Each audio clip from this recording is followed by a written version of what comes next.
இன்றைய முதல் வாசகம் இறைவாக்கினர் எசாயா நூலிலிருந்து வாசகம். அதிகாரம் 1 வசனம் 10 மற்றும் 16 முதல் 20 முடிய. எருசலேமே, உன்னை ஆளுகிறவர்களும் உன் மக்களும் சோதோம் கொமோராவை போன்றவர்களாயிருக்கின்றனர்.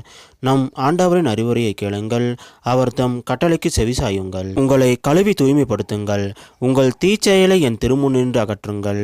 தீமை செய்தலை விட்டொழியுங்கள், நன்மை செய்ய கற்றுக்கொள்ளுங்கள், நீதியை நாடி தேடுங்கள்.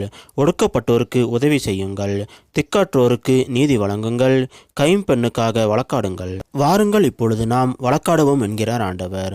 உங்கள் பாவங்கள் கடுஞ்சிவப்பாய் இருக்கின்றன, எனினும் உறைந்த பனி போல அவை வெண்மையாகும். இரத்த நிறமாய் அவை சிவந்திருக்கின்றன, எனினும் பச்சை போல் அவை வெண்மையாகும். மனமுவந்து நீங்கள் எனக்கு இணங்கி நடந்தால் நாட்டின் நற்கனிகளை உண்பீர்கள். மாறாக இணங்க மறுத்து எனக்கு எதிராக கிளர்ந்தெழுந்தால் திண்ணமாய் வாளுக்கு இரையாவீர்கள். ஏனெனில் ஆண்டவர் தாமே இதை கூறினார். இது ஆண்டவர் வழங்கும் அருள்வாக்கு. இறைவா, உமக்கு நன்றி. இன்றைய நற்செய்தி புனித மத்தேயு எழுதிய நற்செய்தியிலிருந்து வாசகம். அதிகாரம் 23 வசனம் 1 முதல் 12 முடிய. அக்காலத்தில் இயேசு மக்கள் கூட்டத்தையும் தம் சீடரையும் பார்த்து கூறியது: மறைநூல் அறிஞரும் பரிசேயரும் மோசேயின் அதிகாரத்தை கொண்டிருக்கின்றனர். ஆகவே அவர்கள் என்னென்ன செய்யும்படி உங்களிடம் கூறுகிறார்களோ அவற்றையெல்லாம் கடைபிடித்து நடந்து வாருங்கள்.